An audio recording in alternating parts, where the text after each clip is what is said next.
Capítulo 3. Hardware avançado do nosso computador.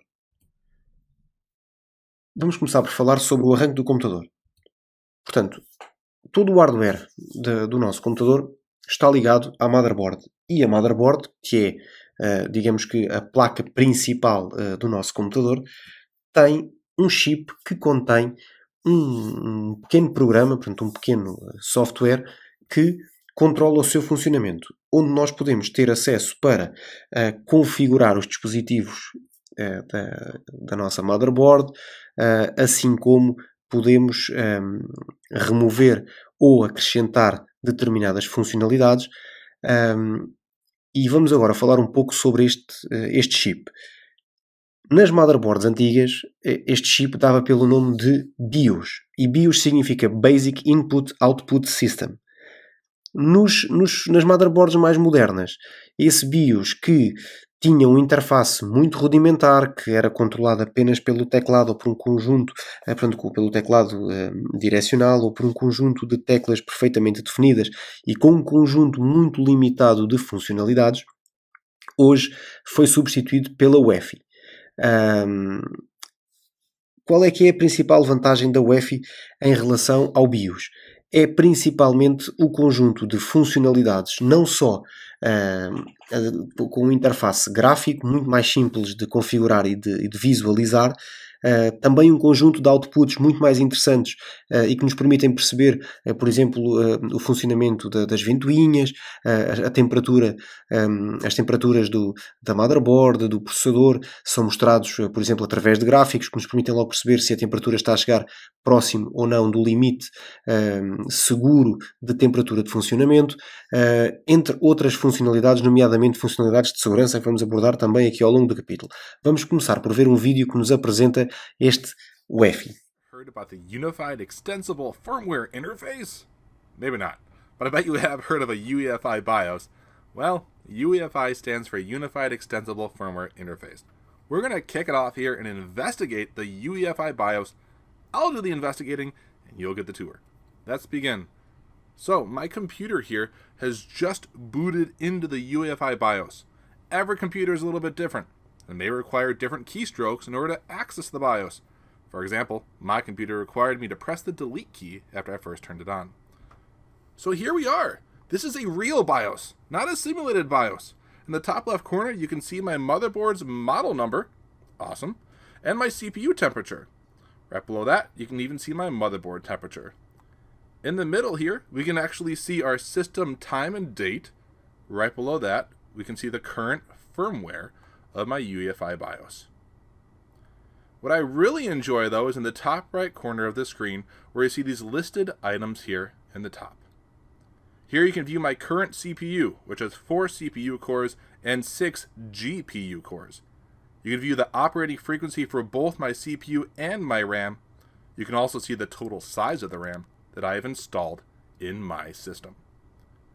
Now remember, this is the UEFI BIOS.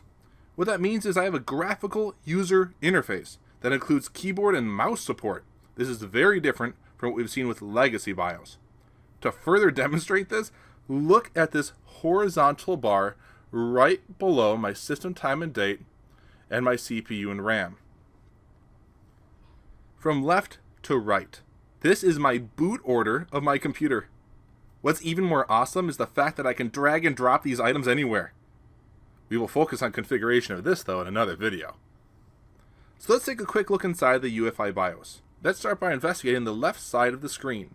Here we will find that we have an area for motherboard settings, overclocking our system for faster performance, and an area called mFlash, which allows us to flash our system with an updated UEFI BIOS. Now on the right side of the screen, we have a section where we can choose different overclocking profiles. We can pre-build these for the right gaming or video editing occasion. Down below that, we have a hardware monitor where we can check out the power usage and cooling.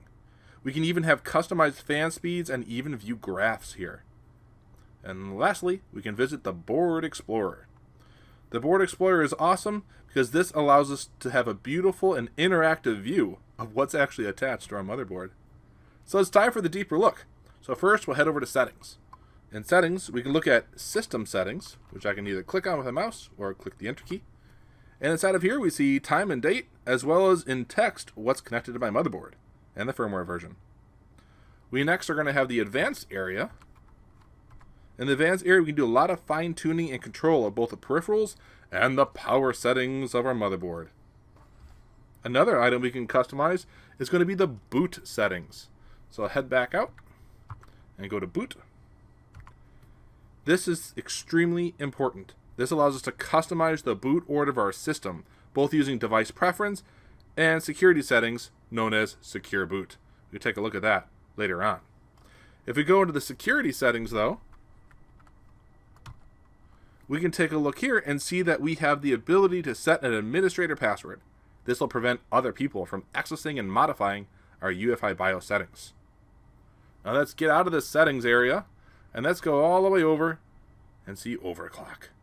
We'll take a quick look at the overclock settings and you can see all the customizations possible here. This allows you to fine-tune your machine for the performance that you desire.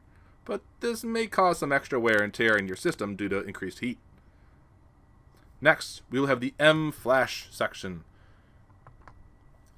This is where you can utilize tools in order to flash your UEFI BIOS with the latest firmware. This is commonly done with a USB key or flash drive plugged in. Not too much. Heading to the right side, we'll go over to our overclocking profiles. This is where we can pick what overclocking profile to use that we have pre-built and saved for a given situation. This should be good for gaming or video editing, or maybe even normal computing use. Last two sections. We'll take a trip into the hardware monitor. Here we can look at the CPU fan speed, temperature, as well as case fan speeds. Some UEFI will even allow you to set an average temperature you'd like your system to stay at, and your cooling fans will react accordingly to do their best to keep your system as close to that target temperature as possible. Love it. We'll back up and take a look at that Board Explorer. I click on the Board Explorer. This is great. In the Board Explorer, you can get a graphical view of your motherboard. The highlighted sections allow you to hover your mouse over them and read a description of what is connected to that component. For example, if I were to take my mouse cursor and I can hover over the RAM slot where my memory is, I can actually see information regarding it. You can see that each RAM slot has a 4 gig memory chip installed. Also, if I hover over my SATA ports, we'll get information on what is connected to that individual SATA port. You can see that I have 2 SATA devices attached. One of these is my device here, and the other one is Blu-ray disc DVD-ROM drive. This is a great UEFI tool to visually see how the motherboard is arranged and what is connected to your machine without even opening the case. So if you have time to take, get into your BIOS and view your settings and learn how your device is connected and running. Quando o computador arranca, é executado o POST. E o que é o POST? O POST significa Power On Self-Test e é nada mais nada menos do que uma verificação, neste caso do BIOS, para detectar a presença do hardware e o seu correto funcionamento. No fundo, o BIOS, no arranque do computador, envia, digamos que faz uma chamada a cada um dos componentes. E cada um dos componentes, memória RAM, processador, entre outros, responde dizendo presente e em pleno funcionamento. Se algum hardware não responder ou estiver numa situação de erro, automaticamente o BIOS vai ter, através de um conjunto de bips, de um número definido de bips, vai indicar que um destes componentes de hardware não respondeu. Ou porque não respondeu, ou porque não deu a resposta que o BIOS estava à espera. E, portanto, quando o POST, quando o Power On Self-Test dá um resultado positivo e favorável, é emitido um bip curto e o computador passa para o carregamento do sistema operativo para a memória RAM e o arranque do computador normal. Quando existe um problema no POST, então o BIOS vai, através desta codificação de bips, vai mostrar ao utilizador, por meio desses bips, que existe algum componente que não está a funcionar corretamente. Então, esta lista que aqui está é uma lista que contém uma codificação de bips. Esta codificação é definida pelo fabricante da motherboard Existem bips que são universais em termos de codificação. Por exemplo, os 5 bips normalmente indicam que é o processador que não está a responder.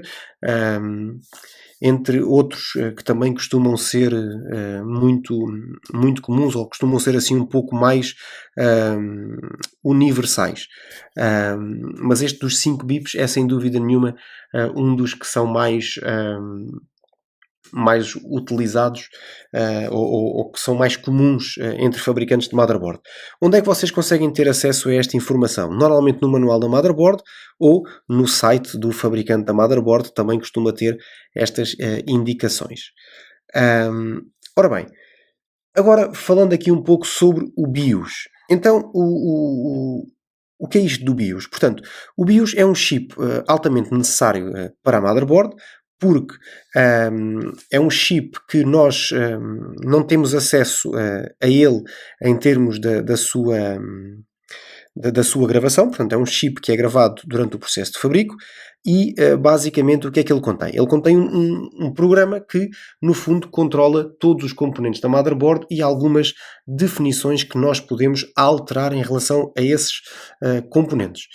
Sejam a velocidade das ventoinhas, seja alguns que permitem, por exemplo, fazer overclock e que permite-nos mexer nas voltagens de entrada em alguns dos componentes, nomeadamente no processador, mexer na velocidade do processador, mas nem todos os BIOS permitem fazer isto, até porque muitos deles vêm com o overclock trancado e por vezes é preciso dar ali umas quantas voltas para o conseguir destrancar e conseguir fazer overclock. Mas isto tudo para percebermos o quê? Que é através deste BIOS que nós conseguimos mexer com todo o hardware do nosso computador. Vou dar aqui um outro exemplo. Imaginando que vocês têm que usar uma placa de rede específica no vosso computador e essa placa de rede é uma placa de rede que é instalada num slot de expansão. Seja por que motivo for, imaginem que vocês usam no vosso computador uma aplicação que tem que trabalhar com uma placa de rede daquele fabricante por algum motivo que o programa assim o exige. O que é que acontece? O nosso computador, a nossa motherboard, pode ter uma placa de rede interna, já perfeitamente instalada, e nós, para evitar que alguém, por engano, possa ligar o cabo de rede naquela porta de rede e, pior ainda, ela possa funcionar e vai funcionar com erro, porque depois aquela aplicação que nós precisamos que usa outra placa de rede não vai funcionar naquela placa de rede, o que pode gerar aqui uma grande confusão, que é aquela placa de rede funciona e dá acesso à internet, mas não dá acesso àquela aplicação e pode gerar aqui uma grande confusão. O que é que nós fazemos? Na BIOS, por exemplo, no BIOS nós conseguimos desativar aquela placa de rede. É como se ela está lá, mas é como se ela não estivesse lá, é como nós se a desligássemos. Isto é possível dentro do BIOS. Portanto, no BIOS eu posso fazer isto. Imaginem uma situação em que vocês, numa escola, na vossa escola, vocês querem desabilitar as placas de som para que os miúdos não ouçam música e não interajam em termos de áudio com o computador, vocês podem perfeitamente desabilitar a placa de som através do BIOS. Então, voltando aqui um bocadinho atrás e ao POS que acabámos de falar, portanto, ao Power On Self-Test, detalhando aqui um pouco os componentes que são identificados, ou que tipo de identificação é feita durante o POST, que unidades de disco rígido é que estão disponíveis, que unidades podem ser utilizadas para arranque do sistema operativo, que configurações a memória RAM pode ter, configurações de slots de expansão, como é o caso de PCI Express ou PCI, e ainda configurações de portas SATA e de portas USB. Os fabricantes de motherboards guardam as definições do BIOS num chip de memória chamado CMOS. Este CMOS normalmente encontra-se localizado ou embutido no North Bridge, dentro do chip do North Bridge, que é aquele chip pertencente ao chipset da motherboard e que controla a comunicação entre o processador, a memória RAM e a placa gráfica. Então, é importante percebermos que as definições do BIOS não são guardadas no mesmo chip onde se encontra o BIOS. São guardadas noutro chip. E este chip é um chip chamado, é o CMOS, que é o Complementary Metal Oxide Semiconductor. Então, quando o computador é iniciado, o BIOS vai ler aquelas informações armazenadas no CMOS e arranca o computador, executa o POST e arranca o computador mantendo aquelas definições ou aplicando aquelas definições que estão guardadas.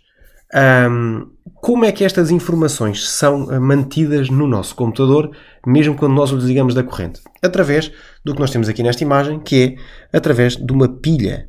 é esta pilha que nos permite guardar, manter estas informações no BIOS perfeitamente guardadas. Se esta bateria falhar, então o que acontece é que o BIOS vai arrancar, vai ao CMOS tentar ler as definições, como elas foram apagadas porque a pilha perdeu a sua carga, o que acontece é que o BIOS é carregado com as definições por defeito. E aí nós percebemos facilmente porque a data e hora do BIOS depois passa a ser a data e hora original do reinício do BIOS. O UEFI. O que é isto da UEFI? A UEFI é a evolução natural do BIOS. Portanto, agora o BIOS dá pelo nome de BIOS UEFI, porque continua a ser um Basic Input Output System, portanto continua a ser um sistema básico de entrada e saída, de input e output, só que passou a designar-se como Unified Extensible Firmware Interface, portanto o UEFI, ou a UEFI, porque é uma interface. Então, os novos computadores vêm com esta UEFI que basicamente nos fornece recursos muito mais avançados e muito mais adaptados à realidade atual. Para já tem logo uma grande diferença em relação ao BIOS, que é o facto de podermos trabalhar com o rato e, portanto, e podermos interagir com determinados comandos usando sliders, que são aqueles controlos que têm um controle que nós podemos mover para um lado ou para o outro. Tem determinadas definições que são controladas através de sliders, tem botões, como é o caso que tem aqui on e off. Por exemplo, aqui dá para perceber o funcionamento das ventoinhas com o desenho da respectiva ventoinha. Muitas vezes em algumas situações em que nós podemos controlar determinados valores que estão definidos entre dois parâmetros, temos controles como este que está aqui também. Portanto, a UEFI tem aqui um conjunto, é muito mais intuitiva em termos de funcionamento e muito mais interessante e mais adaptada às necessidades e à realidade do que nós vivemos hoje em dia em termos informáticos. E depois há um conjunto de recursos que garantidamente que acrescentam muito ao computador, como é o caso, por exemplo, do arranque seguro, que faz com que, por exemplo, um rootkit não possa tomar conta do computador e possa arrancar o computador controlando. Portanto, o Secure Boot da UEFI é um incremento de segurança muito grande em relação ao BIOS tradicional e, portanto, é uma evolução muito, muito interessante em termos da configuração. Continua a ter o mesmo objetivo, continua a ter o mesmo funcionamento que o BIOS, mas é muito mais evoluído e com novas funcionalidades. Vamos agora ver um vídeo em que vamos perceber aqui um bocadinho mais a fundo um conjunto destas funcionalidades que são possíveis configurar através da UEFI. Hello there, we are back in the UEFI BIOS, and this time we're here to change some settings. In this video we get to configure the UEFI BIOS, and we are going to explore the following items. We will set up our boot options, customize our security settings, take part in some interface configurations, and even use the firmware backup and update tool. So let's begin. We want to configure our boot options. Now you'd think we'd jump straight into motherboard settings and hit boot, but technically we don't even have to go there. On the main UEFI BIOS screen, I can quickly and easily see my boot order listed in this horizontal toolbar. Now this is awesome because if I want my optical drive to be given more preference than something else, I can just click and drag that optical drive to the front of the list. And now it's being given the first boot order preference, such as the optical drive would be booted from before the hard disk drive or USB or anything else. This is great. Now this feature does depend on your motherboard and UEFI firmware, so let's take a look at the official method as well. We'll go into settings, and then I can go ahead and click on boot. And inside of here we'll see this massive list. Now before we just dive into this list, I'd like to take note of the boot mode select. With boot mode select here, I see that the default option is Legacy and UEFI. It has been predicted that in the next couple of years, Legacy will no longer exist. It is here at this time to allow our board to be backward compatible with devices that require Legacy BIOS settings. If you'd like to, you can select the option and you'd actually be able to click UEFI only, as long as you know your devices will still be supported. Let's continue. So down below is my list. My current boot option 1 is set as my optical drive, the UEFI CD-DVD. That's from my previous drag and drop maneuver. To modify this list, you can just click on any one of these items, such as, for example, boot option 1, and I can choose what device will be booted first. For example, how about my USB key? There we go. And now that's first. You see that horizontal list from left to right has changed up above. We can also go and click on any one of these items and use the plus or minus arrows to move them up or down on the list as well. I personally like the drag and drop option we saw previously. Next, it's time to take a look at some security settings. Back to motherboard settings and then into security. We can find some important settings that we can configure. Here in the security settings, let's take a look at the passwords. The administrator password can be set to prevent other people from accessing and changing your BIOS settings. I'll click enter, and we're going to make this thing, there's already a password on it. If it was Cisco, we're going to make it Cisco again. Create new password, Cisco. Confirm new password, Cisco. And now our administrator password is Cisco. If you want to change and save our BIOS, you're going to need that password of Cisco to do it. Now the user password down below, this is special. This can be set in order to prevent the operating system from loading on your machine until a user has entered the correct user password stored here in BIOS. Further, there's this feature called UKey. The UKey feature allows the BIOS administrator to dedicate a password to a specific USB key or flash drive. The USB key or flash drive will be needed to be plugged into your machine when a user wants to access the operating system of the machine. Wow. Never knew a USB flash drive could be so important. Let's continue on and take a look at some of the interface configuration settings. In the main settings area, we're going to go into advanced. And inside of advanced, we're going to access the integrated peripherals. Within the integrated peripherals, we're going to find a good amount of settings to control. In this section, we have the ability to control the onboard LAN controller. This is our physical network card of the device. We can actually disable it here if we don't want to use it. We take a look at Wi-Fi and Bluetooth controller. We can also control if the Wi-Fi and Bluetooth components are allowed to be used on the computer. Think of this as using software to disable individual hardware components on the physical computer before the operating system even got a chance to use it. This is awesome.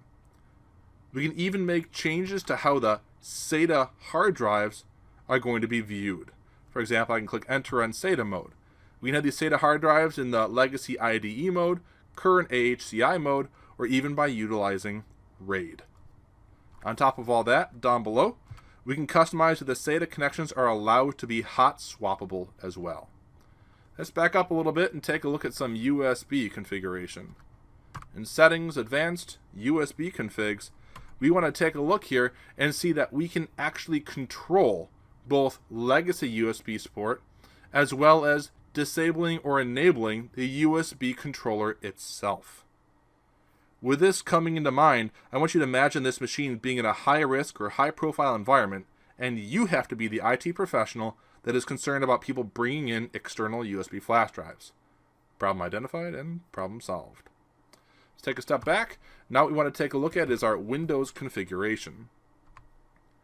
Right here in the Windows configuration, we can control how quickly our machine will boot. We can do this by activating Fast Boot or by activating MSI Fast Boot. These will allow your systems to come online more quickly by skipping some of the more thorough post-verification tests. Next, we want to talk about what makes our machine boot in the morning, and that's our wake up event settings. We can click on this item to control what is allowed to wake up our computer and turn it on. There's a couple here, not too many. We have one last section to cover in this video, and we're going to go all the way back, and we're going to head over to MFlash. MFlash is all about firmware updates for our UEFI BIOS. We will have the ability to save our current BIOS to a USB flash drive that's plugged in. This will allow us to restore it at a later date. We also have the ability to update the BIOS using this tool. So for example, I can click Save BIOS to Storage. And there is my disk, which I can click on. Leave the default. And it's saving it to my USB flash drive. By using the Update BIOS feature, we can load a BIOS file that is on a USB flash drive that is plugged into our machine. Now this is going to be awesome because this is your storing and recovery, especially when you have settings that you're concerned about losing and not having in the future. We can use the Update BIOS feature to actually select a file off of a USB thumb drive. And here, if I had a BIOS ready to go, I can click on the UEFI flash thumb drive and be able to update the BIOS itself. Now, while every UEFI BIOS will be a little bit different, you should have a much better understanding of how to configure some of the important settings within your UEFI BIOS.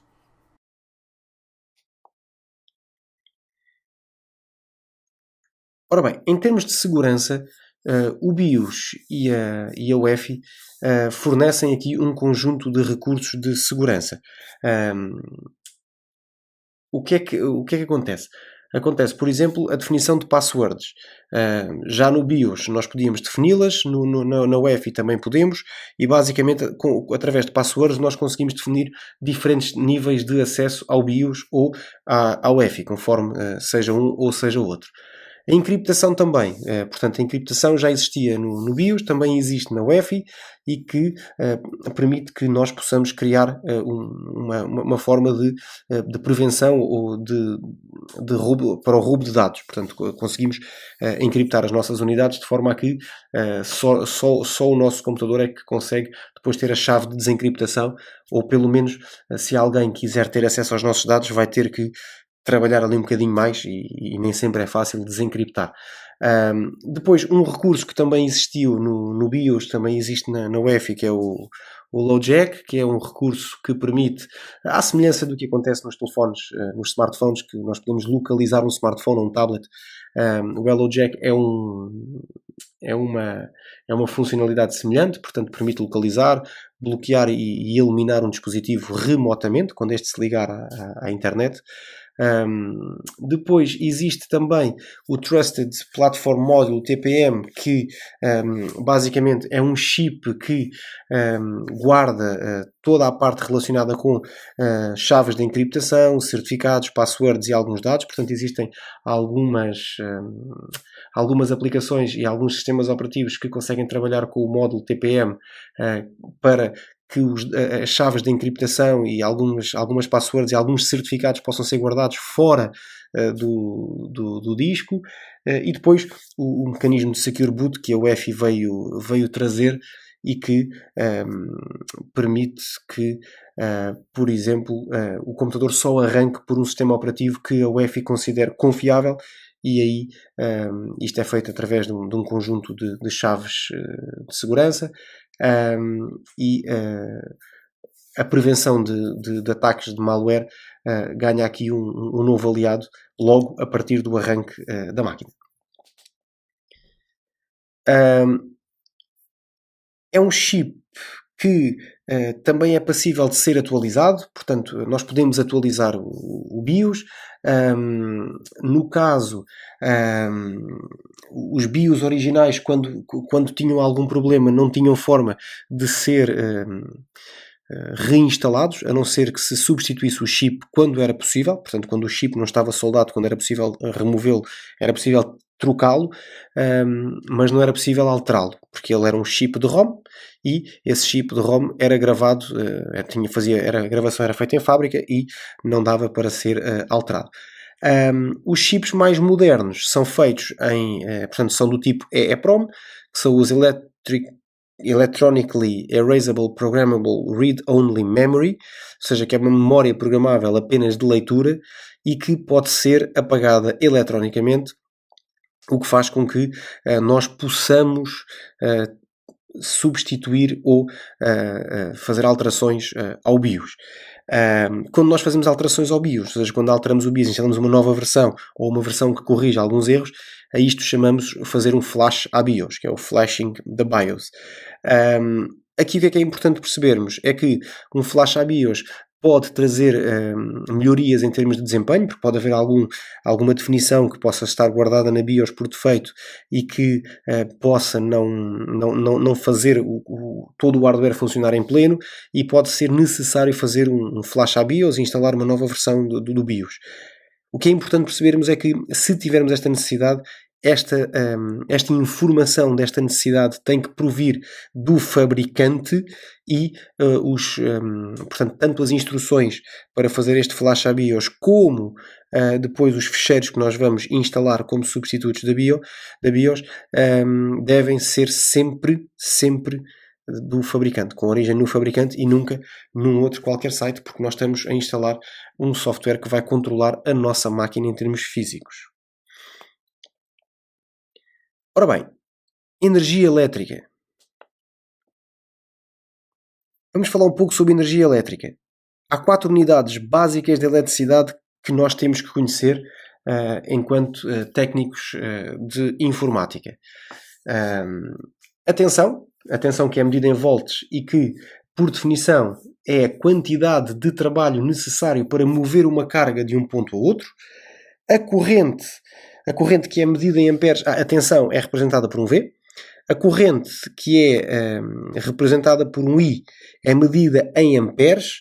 E basicamente o que é que mede a corrente? Mede a quantidade de eletrões que se movem através de um circuito durante um segundo, portanto, por cada segundo, qual é a quantidade de eletrões que se movem por segundo. A resistência é medida em ohms e é uma medida da oposição ao fluxo de corrente dentro de um circuito. E depois a potência, que é medida em watts e que mede a taxa no qual o trabalho é realizado, ou, de uma forma mais simples, é a taxa da qual a energia é transferida. Toda a parte elétrica é regida por uma conhecida lei, que é a lei de Ohm, que diz que a tensão é igual à corrente multiplicada pela resistência.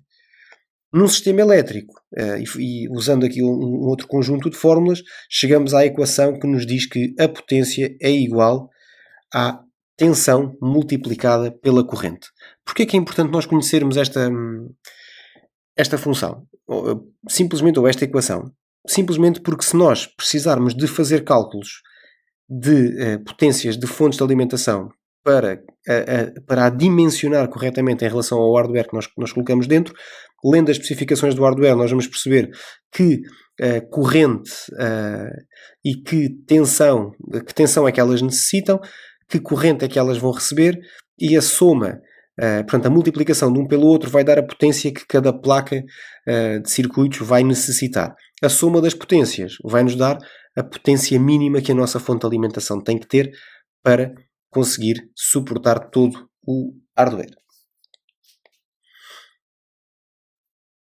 Quando falamos em energia elétrica, falamos na energia que circula na nossa rede elétrica, na rede elétrica de nossas casas, da nossa escola, do escritório, da empresa, o que quer que seja. Essa corrente é chamada corrente alternada porque é uma corrente que não é constante, portanto é uma corrente que sofre ali algumas flutuações.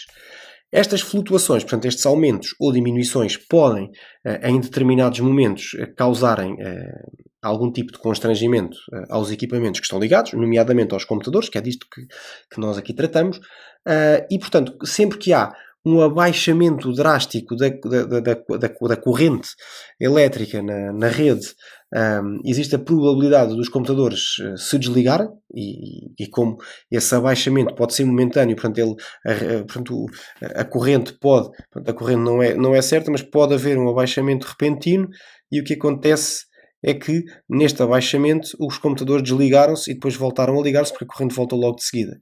Este desligar e voltar a ligar pode causar danos no nosso computador. Porquê? Porque a fonte de alimentação, de repente, tem uma quebra muito grande na corrente que está a receber e não consegue transferir corretamente a corrente para dentro para os componentes, e faz com que algum componente possa entrar em falha e possa inclusivamente avariar. Não é tão grave como um pico de corrente, que é um aumento repentino da corrente de entrada num circuito.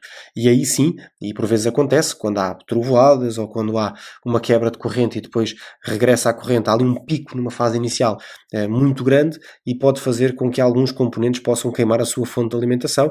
Neste caso, o nosso computador pode queimar a fonte de alimentação. A fonte de alimentação também serve de barreira à entrada da corrente no computador, portanto, dificilmente dificilmente nós vamos ter aqui uma motherboard a queimar porque há um excesso de corrente, a menos que haja uma avaria na fonte de alimentação. Agora, o que acontece é, se houver um pico de corrente na rede elétrica, é a nossa fonte de alimentação que vai levar com esse pico de corrente e, portanto, é ele que vai servir de barreira, é a fonte de alimentação que vai servir de barreira e, no limite, é a fonte de alimentação que será a vítima deste processo. Então, existem aqui 4 situações de oscilação de energia que nós devemos saber. Portanto, o blackout, que é uma perda total de energia, que é basicamente quando há uma quebra total e a rede elétrica pode ir abaixo. Nem sempre pode ser a rede de abastecimento, pode ser simplesmente dentro da nossa casa, porque pode ser um fusível que queimou, um transformador que danificou, que fez com que aconteça um blackout e, portanto, simplesmente digamos que é um apagão, no fundo. Depois o ruído. O ruído é a interferência que é causada por geradores, ou por raios, ou por motores que adulteram a qualidade da energia, portanto... há uma qualidade, há um abaixamento na qualidade do sinal da corrente elétrica e que um computador pode sofrer danos com isso, ou pode sofrer aqui algum tipo de oscilação no seu normal funcionamento. Depois um pico é um aumento repentino de tensão curto, mas muito elevado e que faz com que possa haver um circuito que queime por não conseguir depois gerir tanta energia que entra. Uma sobrecarga de energia é algo parecido com um pico, mas é algo que vai para portanto, é um aumento da quantidade de corrente que circula em todos os circuitos e que faz com que possa acontecer uma quebra depois, um blackout. Depois de uma sobrecarga pode acontecer um blackout porque a energia elétrica pode ser tanta num circuito que pode não haver forma de a dissipar e o circuito simplesmente desliga. Portanto, tem mecanismos depois que fazem com que seja através de disjuntores que possam depois não fazer ali um filtro à sobrecarga e simplesmente desligam-se por segurança. Para proteger os nossos dispositivos para este tipo de oscilações da corrente, existem estes 3 equipamentos, chamemos-lhes assim, que são o estabilizador de corrente, que previne picos de corrente, basicamente desvia para a terra todo o excesso de tensão elétrica que possa existir. Depois existem as UPS e as SPS. As mais conhecidas são as UPS, sendo que a SPS, quando comparado com uma UPS, a SPS é ligeiramente mais barata, só porque é uma corrente de stand-by. Enquanto que a UPS é um tipo de equipamento que está em constante funcionamento e vai alimentando sempre o computador com um nível de corrente constante, e no caso de haver uma quebra na corrente elétrica, a UPS garante a continuidade do funcionamento do equipamento. Na SPS as baterias estão carregadas, mas não estão em funcionamento, ou seja, o equipamento está constantemente a monitorizar a sua entrada de energia e só entra em funcionamento o modo bateria se for detectado um abaixamento drástico da corrente na rede. E aí sim é que a SPS passa a alimentar. É muito difícil encontrarem SPS, se procurarem, mesmo procurem na internet, é muito difícil encontrá-las, porque o que é standard hoje em dia é a utilização das UPS. E no fundo a UPS funciona para um computador em torre, um bocadinho à semelhança de uma bateria de um portátil. Simplesmente serve não só, ou serve não no propósito da bateria do portátil, que é alimentar de corrente o computador sem necessidade de estar ligado à corrente elétrica, mas sim para garantir a qualidade da energia que entra no computador, porque ele também previne aqui todas aquelas situações que vimos anteriormente, o ruído, os picos e a sobrecarga, mas principalmente se houver uma quebra de corrente, ele consegue manter em funcionamento os equipamentos durante um determinado período de tempo. Ora bem, funcionalidades avançadas do nosso computador. Ora bem, um programa, portanto, uma aplicação, é nada mais, nada menos do que uma sequência de instruções que são enviadas para o processador e este executa estas instruções seguindo uma determinada sequência. Ora bem, estas instruções, ou estes conjuntos de instruções que os processadores podem usar, podem ser de dois tipos. E isto define aqui um bocadinho a arquitetura do nosso processador. Existe a arquitetura RISC e existe a arquitetura CISC. A arquitetura RISC, que é o Reduced Instruction Set Computer, é uma arquitetura que tem um conjunto relativamente pequeno de instruções e faz com que os chips que usam esta arquitetura portanto, são obrigados a executar estas instruções de forma muito, muito rápida. Já os CISC têm um conjunto de instruções muito mais alargado e que faz com que, em menos etapas, consiga resolver as tarefas de processamento. Quando o nosso processador executa uma parte de um programa, por exemplo, e quando ele está a processar aquela informação em concreto ou a executar aquela tarefa, as restantes instruções que ficam em espera são armazenadas numa memória que já falámos na aula passada, que é uma memória de alta velocidade e que é também chamada a memória do processador, que dá pelo nome de memória cache. Ao longo do tempo, os processadores foram sendo desenvolvidos de forma a cada vez processarem mais informações e cada vez mais rápidas. Então, a Intel desenvolveu uma funcionalidade nos seus processadores chamado hyperthreading. E o que é isto do hyperthreading? O hyperthreading é uma forma de nós podermos processar pedaços de código que são executados em sequência e em simultâneo, feito isto apenas num único processador, de forma a que ele possa funcionar como se ele fosse tivesse a capacidade de fazer multiprocessamento. Portanto, no fundo, os programas são partidos em pequenas instruções, que são as chamadas as threads, e estas threads, que são micropedaços do programa completo, são enviadas ao processador e o processador, usando a memória cache como memória auxiliar, vai deixando as threads numa pilha de processos para serem processados, digamos assim, passa a redundância, e vão processando cada uma destas threads e vão trocando entre elas de forma tão rápida, que dá a sensação que está a fazer mais do que uma coisa ao mesmo tempo. E, efetivamente, quando nós tínhamos processadores single core, portanto apenas com um núcleo, o hyperthreading era a forma de se poder fazer aqui o multiprocessamento. Sendo que não existia multiprocessamento, porque ele só processava uma thread de cada vez, porque ele só tinha um núcleo de processamento. Hoje, com os multicores, nós conseguimos fazer múltiplas tarefas de processamento em simultâneo, mas nesta altura o hyperthreading foi aqui uma funcionalidade que os processadores passaram a integrar e que permitiu aqui dar uma grande melhoria na forma de processamento dos programas. Isto é muito simples de entender, porque reparem, é como se vocês imaginarem um programa completo que tem que ser colocado em memória e depois tem que ser enviado para processamento, e o processador tem que processar o programa completo e todas as suas instruções, independentemente do utilizador estar ou não estar a utilizá-las, ou eu ter um programa cuja interface está visível e cada vez que eu executo uma tarefa, apenas aquela tarefa é que vai gerar uma thread para ser processada e para ser produzido um resultado. É muito mais eficiente.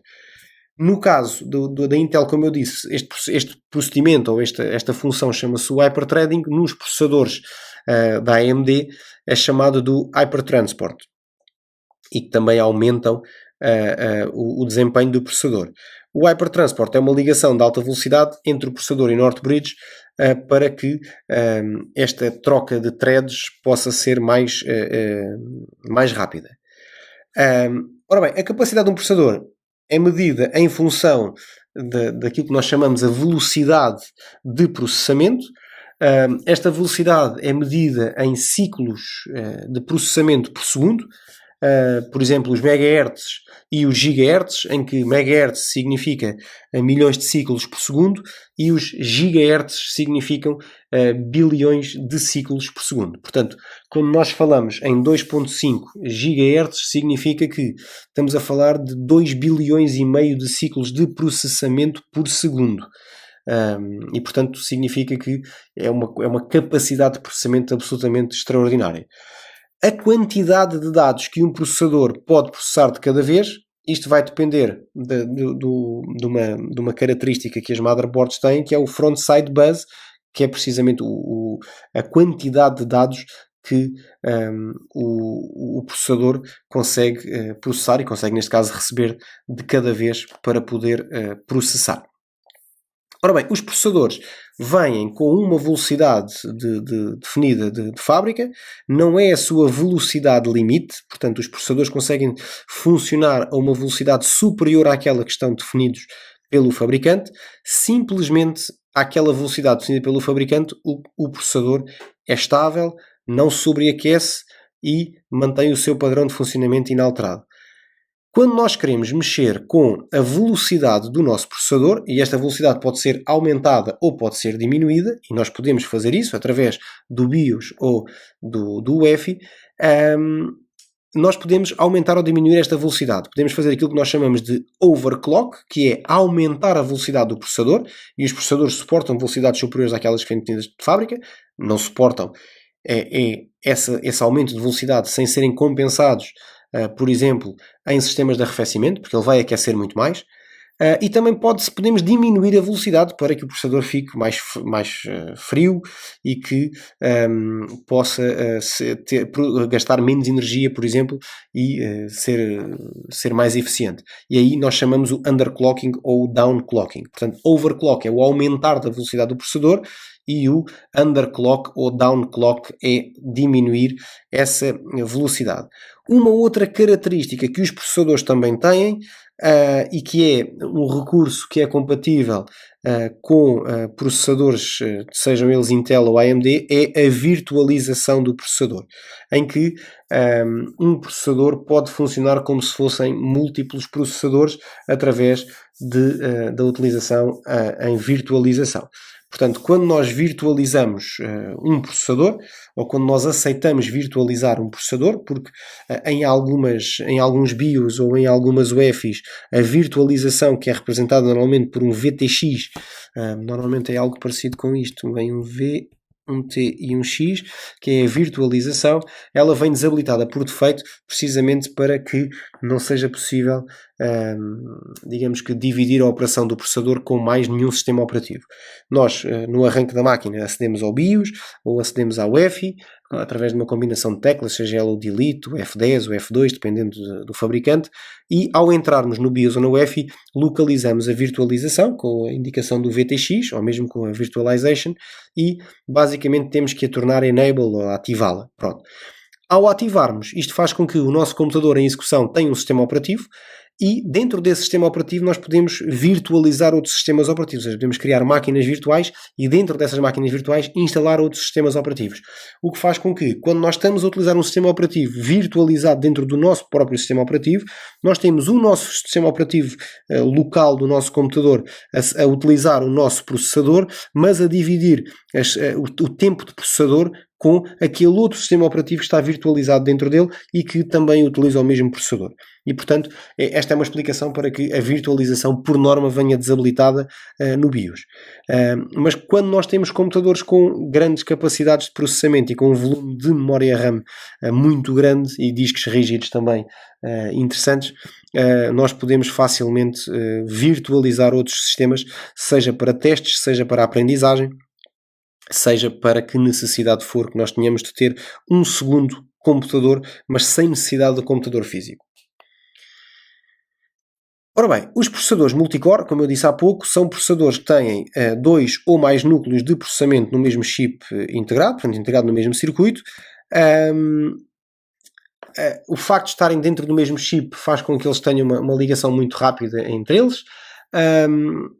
A principal vantagem é, sem dúvida nenhuma, o facto de podermos ter o multiprocessamento efetivo, portanto, com 2 núcleos ou com 4 núcleos, nós conseguimos ter 4 processamentos em simultâneo e as instruções podem ser distribuídas pelos núcleos de processamento e não haver a necessidade de sobrecarregarmos o hyperthreading e o mesmo núcleo de processamento estar ali constantemente a trocar e ser-lhe entregue a ele todas as tarefas de processamento. Como temos 4 núcleos de processamento ou 2 núcleos de processamento, nós conseguimos dividir as tarefas de processamento e o tempo de processador acaba por ser muito maior para todas as tarefas que são necessárias porque existem 2, 4 ou mais núcleos. Ora, a RAM é partilhada entre estes processadores porque estes núcleos estão todos dentro do mesmo chip e uma das vantagens que os processadores multicore têm é que eles produzem menos calor, precisamente porque eles preservam a energia, porque cada um, como as tarefas são divididas e portanto, não são todas entregues ao mesmo núcleo de processamento, o desempenho e a eficácia do processador são potenciados porque ele fica com as tarefas perfeitamente distribuídas e não as acumula para serem processadas todas no mesmo núcleo. Um outro recurso que nós encontramos em alguns processadores é a integração de uma unidade de processamento gráfico. Portanto, há computadores em que o processamento gráfico é feito pelo processador principal. Este processador gráfico é chamado de GPU. CPU significa Central Processing Unit, GPU significa Graphical Processing Unit, portanto é a unidade de processamento gráfico. O GPU é um chip que basicamente executa cálculos matemáticos tal como o nosso CPU, mas neste caso especificamente para processamento gráfico. O GPU, portanto o processador gráfico, pode ser integrado ou dedicado. Os GPUs integrados são incorporados no processador e dependem da nossa memória RAM do computador, enquanto que se eu tiver uma situação de um GPU dedicado, eu tenho basicamente é como se eu tivesse um processador gráfico independente que vai ter uma memória gráfica dedicada exclusivamente ao processamento gráfico. Qual é que é a vantagem de ter um GPU integrado? É o preço. Porque é muito mais... não necessito de ter um GPU dedicado. Por outro lado, o GPU dedicado, integrado, tem uma chatice que é... ele é bom em tarefas menos complexas, portanto, em tarefas de reprodução de vídeos, processamento de documentos, portanto, para computadores que são usados na ótica do utilizador, para trabalhar com aplicações do Office, para navegar na internet, usar o correio eletrónico, um GPU integrado no CPU não tem qualquer tipo de problema. Agora, para jogos com elevadas necessidades gráficas, aí nós precisamos de um GPU dedicado e aí precisamos, obviamente, de uma placa gráfica com GPU, com memória gráfica também, para podermos tirar melhor desempenho dos jogos, até porque determinados jogos exigem que exista um GPU dedicado e quando ele não existe, o jogo simplesmente não é executado porque é emitido um alerta de erro. Ora bem, em relação à ventilação e à dissipação de calor dentro do nosso computador, tal como já vimos, existem dissipadores térmicos para o processador e existem ventiladores no chassi. Não me alongando muito no ventilador de chassi, que já falei logo na primeira lição, o objetivo é fazer digamos que um fluxo de ar dentro da caixa para substituir o ar quente, que é uma consequência do funcionamento do nosso computador, pelo ar fresco que está fora da caixa. O dissipador térmico do processador é uma peça feita normalmente em metal e com um núcleo de cobre para que a transferência de calor do processador para o nosso dissipador seja muito eficiente e o que acontece muitas vezes é que o nosso processador, quando fica colocado no socket, depois quando leva o dissipador em cima, se nós ampliássemos muito esta imagem entre o dissipador e o processador, o que acontecia é que ia existir aqui um espaço ainda que microscópio, portanto a passagem de calor do processador para o dissipador não era totalmente eficiente. É por isso que existe a massa térmica. E o que é a massa térmica? A massa térmica é uma bisnaga com uma pasta que nós colocamos.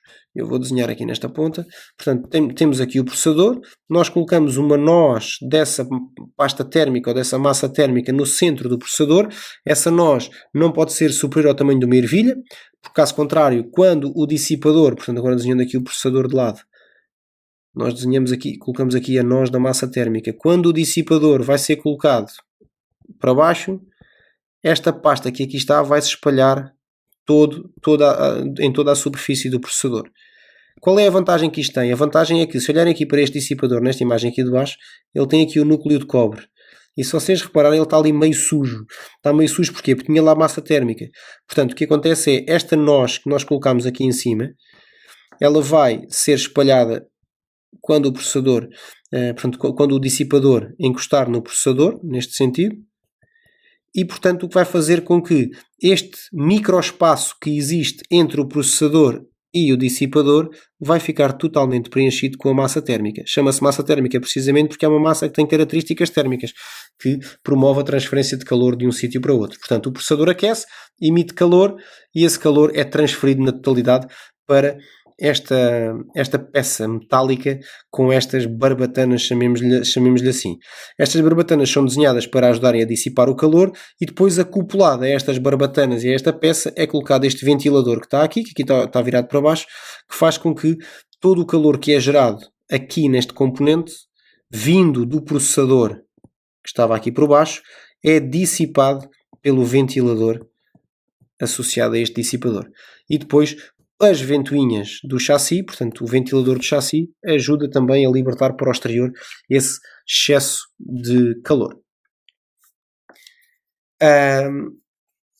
Existem diferentes tipos de dissipadores em função do processador. Portanto, o próprio processador, normalmente estes dissipadores de calor nós damos o nome de cooler, que é o cooler do processador, e normalmente os processadores trazem um cooler in box, que é associado à compra de um processador, vem um cooler específico para aquele processador, para o seu funcionamento normal. O que acontece é que depois nós fazemos overclock ou acrescentamos ali um conjunto de componentes e necessitamos que o processador possa ser refrigerado de forma mais eficiente. Então é aí que entram sistemas de refrigeração alternativos, como é o caso deste aqui em baixo, que é um sistema de refrigeração à água, em que a água é transportada até ao processador por intermédio de um tubo, ela é bombeada por esse tubo, ela vai absorver o calor do processador e vai trazê-lo de volta para um radiador que vai ajudar a libertar e a arrefecer essa água. A água arrefecida depois volta a entrar no circuito e volta a ser encostada ao processador para que o processador possa transferir o calor para a água e depois por intermédio do radiador volta a ser libertado o calor e a água volta a ser arrefecida.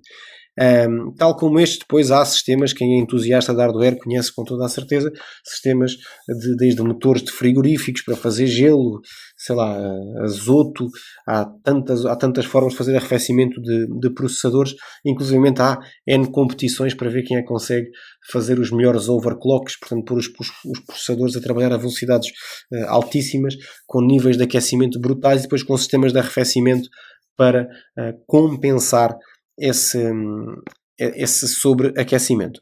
As placas gráficas também têm o seu processador gráfico, portanto o GPU dedicado e que, tal como o CPU, gera muito calor e também tem que ser refrigerado e, portanto, também existem dissipadores associados aos GPUs das placas gráficas.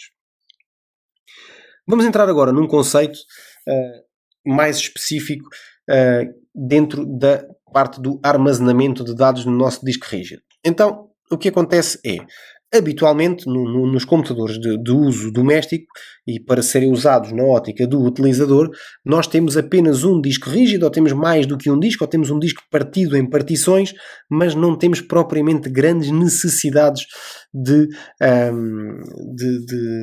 aumentar a velocidade de leitura, portanto o desempenho do nosso disco.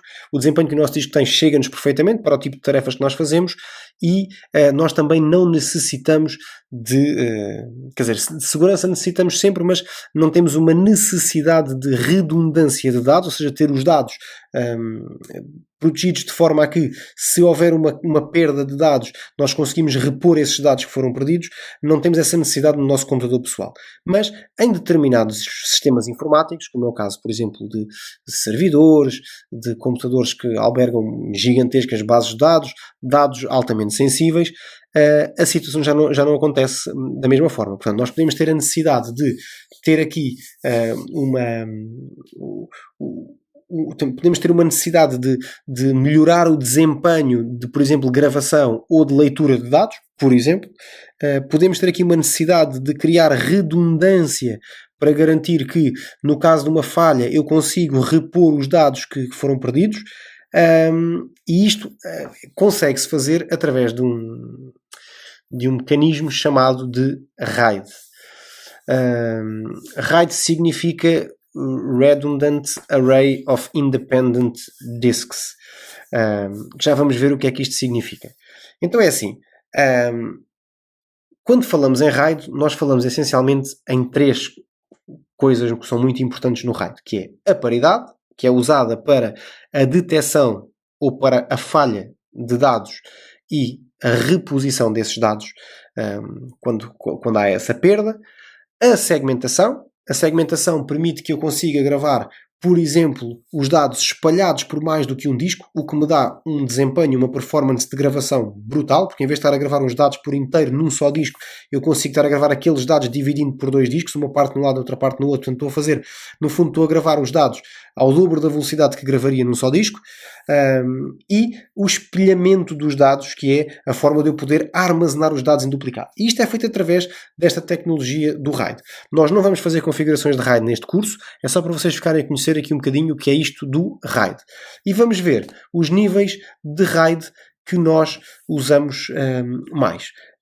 Portanto, nós temos diferentes níveis de RAID. Existe o RAID 0, existe o RAID 1, existe o RAID 5, existe o RAID 10, que são os 4 níveis de RAID mais conhecidos. Depois existem outros intermédios que vocês depois também poderão explorar, mas que normalmente os mais utilizados são o 0, o 1, o 5, o 6 é dado aqui algum destaque neste curso, e o 10. Pronto. Os níveis de RAID que acima do 10 são níveis que combinam, portanto são tipos de RAID que combinam os níveis inferiores do RAID, ok? O RAID 10, por exemplo, é o RAID 1 mais o RAID 0. Então vamos começar pelos diferentes níveis do RAID. Então, o RAID 0. RAID 0 tem que ser feito com um mínimo de 2 discos. E a palavra-chave deste tipo de RAID, que é, portanto, no fundo o que eu tenho é, quando eu configuro um RAID 0, eu estou a dizer que os meus dados são gravados nestes 2 discos, como se estes 2 discos fossem, para o meu computador, eles são encarados como um disco só. Só que porquê é que eu ganho performance no RAID 0? Ganho performance porque os dados são gravados, reparem, em 2 discos. Portanto, no mínimo eu preciso de 2 discos. Ele tem um excelente desempenho e uma grande performance de gravação. Porquê? Porque ele grava os dados espalhando nos 2 discos. Portanto, reparem, imaginem que há um ficheiro que é constituído por 6 pedaços, que são estes que estão aqui representados. Então ele grava um pedaço no disco 1 e o pedaço seguinte no disco 2, o terceiro pedaço no disco 1, o quarto pedaço no disco 2, o quinto pedaço no disco 1 e o sexto pedaço no disco 2. Isto é diferente de estar a gravar os 6 pedaços no mesmo disco, portanto ele aqui ganha performance. Só que tem um problema, que é, ele não é redundante, portanto não há aqui nenhum tipo de duplicação de dados. É um tipo de RAID que ganha pelo desempenho, portanto a velocidade de gravação é muito interessante porque os dados ficam guardados em mais do que um disco e portanto são ali espalhados pelos vários discos e portanto é mais rápido na gravação, só que tem este grande problema que é, ele não pode ser usado em sistemas de dados críticos por uma razão muito simples, é que portanto, sabendo que o meu ficheiro é composto por estas 6 partes,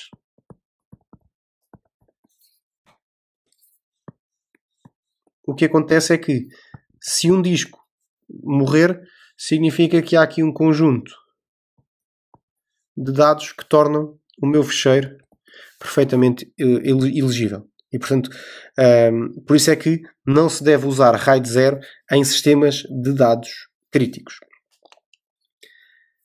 Outro tipo de RAID é o RAID 1. O RAID 1 é um RAID que perde em relação ao RAID 0 no desempenho, até porque os dados, como podem ver por estes dois discos, da mesma forma que o anterior, estes meus dois discos são encarados pelo meu sistema operativo como se fossem apenas um único disco, só que tem este problema, que é os dados não são segmentados, portanto ele não tem, perde aqui a questão do desempenho, tem que ser feito no mínimo com dois discos, só que ganha é aqui esta questão da redundância, que é o disco 2 acaba por ser uma cópia do disco 1. A principal vantagem que o RAID 1 tem em relação ao RAID 0 é quando o desempenho não é assim tão importante, nós conseguimos garantir que se o disco 2 falhar, o disco 1 mantém-se em pleno funcionamento. Não que no RAID 0 o disco 1 não se mantenha em pleno funcionamento, mas simplesmente os dados que estão no disco 1 estão incompletos no RAID 0. No caso do RAID 1, o disco 1 contém o mesmo, portanto, os dados estão em espelho, e, portanto, o disco 1 contém os dados que contém o disco 2, portanto, se o disco 2 morrer, faz com que o disco 1 continue em pleno funcionamento, ok? Pronto, e este é o RAID 1. Portanto, palavra-chave, dados em espelho, não são segmentados e não existe paridade, já vamos ver o que isto é. E agora passamos para o RAID 5. O RAID 5 acrescenta basicamente o quê? O RAID 5 tem é aqui uma mistura do RAID 1, mas com segurança. E que segurança é esta? É a paridade. Portanto, o RAID 5, a palavra-chave é são os dados segmentados, tal como no RAID 0, e depois tem aquilo que se chama a paridade. Ora bem, o RAID 5 é feito com um mínimo de 3 discos, tem um extraordinário desempenho, porque os dados são segmentados, portanto são gravados, espalhados, neste caso nem é por 2 discos, é por 3. Tem uma boa redundância, porque tem esta questão da paridade. E o que é isto da paridade? É que os dados, quando são gravados, reparem, grava dados, grava paridade. Grava dados, grava paridade, grava dados. Grava paridade, grava dados, grava dados. A vantagem que isto tem é que a paridade é onde fica guardada em cada um dos discos a estrutura dos discos que contêm os dados. Ou seja, se o disco 2, por algum motivo, morrer, a paridade do disco 1 e do disco 3 permitem reconstruir. Ou seja, o que é que nós fazemos? Nós substituímos o disco 2 por um disco completamente novo, e quando o disco 3 e o disco 1 detectam que o disco 2 é um disco que não tem os dados que devia, é a paridade desses discos que permite reconstruir o disco 2. Só tem um defeito, é que o RAID 5 a paridade só consegue garantir a reposição de um disco, se falhar apenas um disco. Ou seja, se falhar o disco 3, esse disco consegue ser reposto a partir do disco 1 e disco 2. Se falhar o disco 2, o disco 1 e o disco 3 conseguem repor o disco 2. Se falhar o disco 1, o disco 2 e o disco 3 conseguem repô-lo. Mas se falhar o disco 1 e o disco 2, a paridade apenas de um disco não consegue repor 2 discos. Depois é isto que vamos ver no RAID 6. O RAID 10 é uma mistura do RAID 1 com o RAID 0. Ora bem, o RAID 10 deve ser feito com um mínimo de 2 discos, de 4 discos. São os segmentos em espelho, e no fundo o que é que nós temos aqui? Nós temos aqui 2 discos em espelho, 2 discos em espelho. Estes 2 conjuntos de disco e estes 2 conjuntos de disco fazem a distribuição, fazem a segmentação. Ou seja, os dados estão segmentados a este primeiro nível e estão espelhados a este nível aqui de baixo. É um disco, é um tipo de RAID que, apesar de ser muito dispendioso, é muito interessante para dados críticos e grandes quantidades de dados, porque ele tem um ótimo desempenho, tem uma ótima redundância. O grande defeito mesmo é o facto de ser muito mais caro, porque precisa de muito mais discos. Ora bem,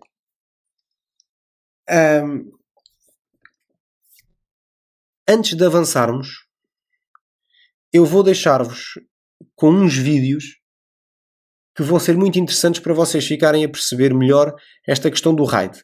O RAID 6 é abordado nesses vídeos. Vamos vê-los e já continuamos.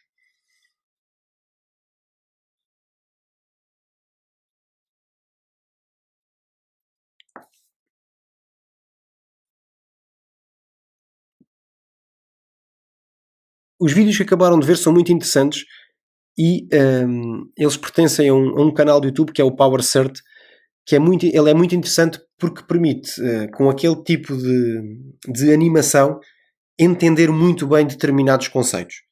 É um canal que eu aconselho sempre que vocês tenham como recurso de formação. Eu consegui encontrar aqueles dois, por acaso consegui pôr as legendas para que quem tem mais dificuldade com o inglês consiga perceber melhor. E portanto espero que tenham desfrutado do vídeo, porque dos dois vídeos, que eles são muito interessantes e explicam mesmo muito bem.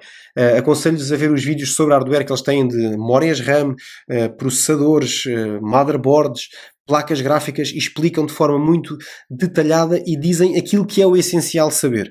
E é muito interessante. Fault tolerance. If something were to happen to a company's data, such as a disk failure that results in data loss, then that could have a serious impact on how the company performs. That's why we need to make sure that if a disk does fail, that no data loss would occur. And one of the best ways to prevent data loss is RAID. RAID stands for Redundant Array of Independent Disks. In a RAID setup, the data is copied on multiple disks, so that in the event of a disk failure, no data would be lost. Now there are 4 common types of RAID. There is RAID 0, RAID 1, RAID 5, and RAID 10. Now RAID 0 is not fault tolerant. In fact, RAID 0 shouldn't even be called RAID, because not only does it not provide fault tolerance, it actually increases the chance for data loss. Because in a RAID 0, the data is not duplicated, but it's actually spread or striped across 2 separate disks.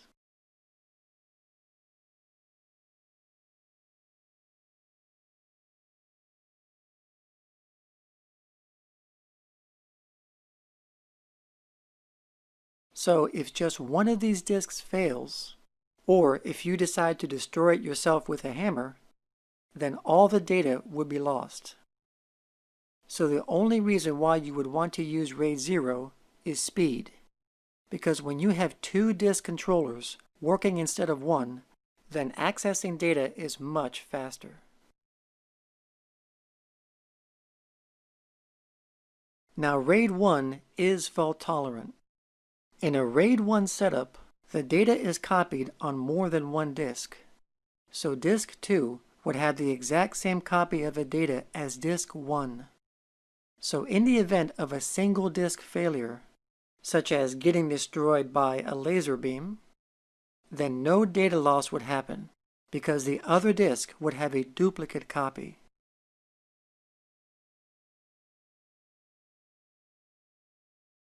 Next, we'll talk about RAID 5. In order to use RAID 5, you need to have 3 or more disks. RAID 5 is probably the most common setup that is used, because it's fast and it can store a large amount of data. So in a RAID 5 setup, data is not duplicated, but it's striped or spread across multiple disks. And in addition to the data, there is another very important piece of information that is being evenly spread across all the disks. And this information is called parity. And parity is used to rebuild the data in the event of a disk failure. But there is a downside to RAID 5, because since the equivalent of an entire disk is used to store parity, it reduces the collective amount of data that can be stored in this array. So for example, if all 4 of these disks were 1 terabyte each, that totals 4 terabytes. but in a RAID 5 setup, the total amount that would be used for data storage would be 3 terabytes, because the equivalent of one entire disk would be used to store parity. And finally, there is RAID 10. And RAID 10 is basically what the name says. It's combining RAID 1 and RAID 0 together. And you need to use a minimum of 4 disks. So in a RAID 10 setup, a set of 2 disks are mirrored using a RAID 1 setup. Then both sets of the 2 disks are striped using RAID 0. So RAID 10 benefits from the fault tolerance of RAID 1 and the speed of RAID 0. But the downside in a RAID 10 is that you can only use 50% of the capacity for data storage. So if you are using 4 disks in a RAID 10 setup, you can only use 2 of them for actual storage.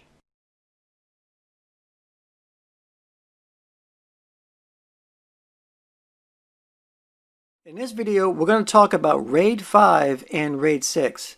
Now previously, I did do a video about RAID 0, 1, 5, and 10 a few years ago, but I never covered RAID 6. But to understand RAID 6, you need to understand RAID 5. So that's what we're going to talk about. Now RAID stands for Redundant Array of Independent or Inexpensive Disks. In a RAID setup, the data is copied or spread on multiple disks, so that in the event of a disk failure, no data would be lost, because that data is spread on other disks. So let's talk about RAID 5. Now, in order to use RAID 5, you need to have 3 or more disks. RAID 5 is a common setup that is used, especially in companies, and that's because it's fast and it can store a large amount of data. Now, in a RAID 5 setup, the data is not duplicated, but it's striped or spread across multiple disks. And in addition to the data, there is another very important piece of information that is being evenly spread across all the disks. And that information is called parity. And parity is used to rebuild the data in the event of a disk failure. Now, in a RAID 5 setup, if one disk were to fail, you would not lose any data, because RAID 5 is designed to handle a single disk failure. So all you would have to do is replace the failed disk with a new one, and then RAID 5 would use the parity information from the other disks to rebuild the data on the new hard drive. However, if 2 disks were to fail at the same time in a RAID 5 setup, then all the data would be lost, because RAID 5 is not designed to handle 2 disk failures at the same time. It can only handle 1 disk failure at a time. So in our example here, this setup is using 3 disks. But since it's using RAID 5, the equivalent size of 2 of these disks are actually used to store data. And this is because it takes the equivalent of 1 entire disk to store parity. So if these disks were 1 terabyte each, 3 of them combined would equal 3 terabytes. But only 2 terabytes would be used for actual storage, because 1 terabyte would be used to store parity. And that brings us to RAID 6.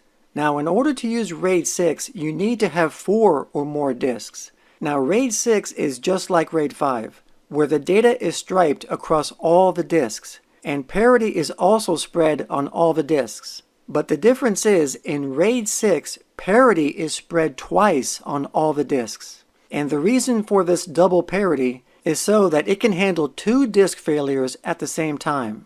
So in a RAID 6, if 2 disks were to fail at the same time, which is pretty rare, no data would be lost. And all you would have to do is replace the failed disks, and then RAID 6 would use the double parity from the other disks to rebuild the data on the new drives. So in our example here, RAID 6 is using 4 drives. So that would mean that the equivalent of 2 of these drives would be used for actual data storage, and the equivalent of 2 disks would be used to store the double parity. So again, if these disks were 1 terabyte each, that would be equal to 4 terabytes, but only 2 terabytes would be used to store data, and the other 2 terabytes would be used to store the double parity. And it's also important to note that the read performance from RAID 5 and RAID 6 are about the same. But as far as writing data, this is where RAID 6 suffers greatly, because since RAID 6 has to write 2 independent parity blocks instead of 1, the write performance will be a lot slower when compared to RAID 5. So that's the difference between RAID 5 and RAID 6. Thank you for watching, and I'll see you. Ora, continuando, em relação às portas de ligação no nosso computador. Então, o painel traseiro é muito rico em portas. Vamos começar a falar aqui um bocadinho a título de curiosidade de portas mais antigas, como era a casa das portas de série. As portas de série que eram muito usadas com os ratos antigos, impressoras muito antigas e scanners, modems. Ela é usada ainda hoje em alguns dispositivos de configuração, principalmente da Cisco, para fazer ligações de cabo de consola através do hiperterminal. As portas paralelas, que eram usadas também para impressoras antigas, já praticamente não se usam, tirando aqueles sítios em que ainda há aquelas impressoras mesmo muito, muito antigas, com as portas paralelas. Depois existia a porta de jogos, que era para ligação de uns joysticks também muito antigos, e ainda as portas PS2 para teclado e rato, em que o roxo representava o teclado e o verde representava o rato, e depois as portas de áudio que ainda hoje utilizamos com os mini jack estéreos, e que esta talvez todas as que aqui estão é aquelas que mais perduram no tempo. Só para terem uma ideia de como a evolução foi feita, e provavelmente vocês saberão isto que eu vou dizer, mas nada custa recordar, todas estas portas que aqui estão, as portas paralelas, as portas de série, as portas de joysticks, as portas PS2 teclado e rato, e inclusivamente algumas portas de som, hoje elas estão universalizadas nas portas USB. Portanto, USB significa Universal Serial Bus, e é mesmo universal porque veio universalizar este conjunto de portas e de cabos e de conectores, todos diferentes uns dos outros, para que o mesmo tipo de conector e o mesmo tipo de interface de ligação permitisse ligar equipamentos tão diferentes quanto são um joystick, uma impressora, um cabo de ligação, um equipamento para configuração de rede, um joystick, um teclado, um rato, uma placa de som, e portanto consegue universalizar desta forma. Em termos de portas gráficas e de vídeo, a porta VGA, portanto, a porta VGA para ligação de um PC a um monitor é uma ligação analógica, só transmite imagem, não transmite som. A porta DVI, apesar de não transmitir som, usa sinal digital, e foi uma evolução da porta VGA. A porta HDMI é uma porta que foi desenvolvida mais no espectro da televisão e dos leitores de DVD e Blu-ray, e que depois acabou por ser adaptada aos computadores, dado o seu caráter digital e muito rápido. E depois foi desenvolvido também uma porta que alguns hoje até podem nem conhecer, que são as DisplayPorts, que são muitas vezes confundidas com as portas HDMI. Digamos que em termos de desenho é uma porta HDMI como se ela fechasse aqui, portanto é como se ela fosse assim. Esta parte não existe. Como vocês podem ver, está aqui em baixo. É esta aqui, esta porta, esta DisplayPort. A DisplayPort foi desenvolvida com o objetivo de acabar com as DVIs e as VGAs e criar aqui uma interface universal de ligação aos computadores, do computador ao monitor, e transmite também áudio. Portanto, o DisplayPort tem a capacidade de transmitir também áudio. E depois aparece o conector, que foi a grande revolução em termos de cabos e conectores, que foram os USBs.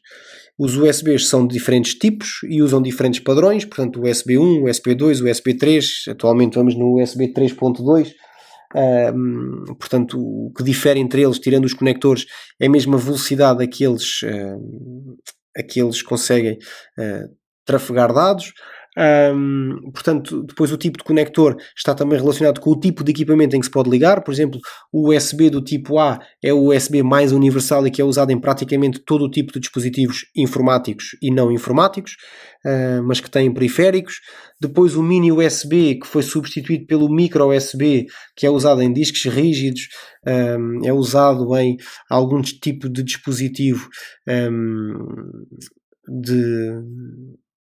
alguns smartphones também que têm este tipo de conector, alguns equipamentos que são carregados em termos de baterias via USB usam muito este tipo de conector, leitores de MP3 e por aí fora. O mini USB foi substituído ao longo do tempo pelos micro USBs, muitas gerações de telemóvel, de smartphones usaram os micro USBs, que entretanto foram substituídos aqui pelo USB-C, que é o conector atual padrão do USB, o USB tipo B, que algumas impressoras e alguns discos rígidos externos utilizam, e depois um conector que foge aqui um bocadinho ao USB, que é o Lightning, que é um conector proprietário da Apple e que é usado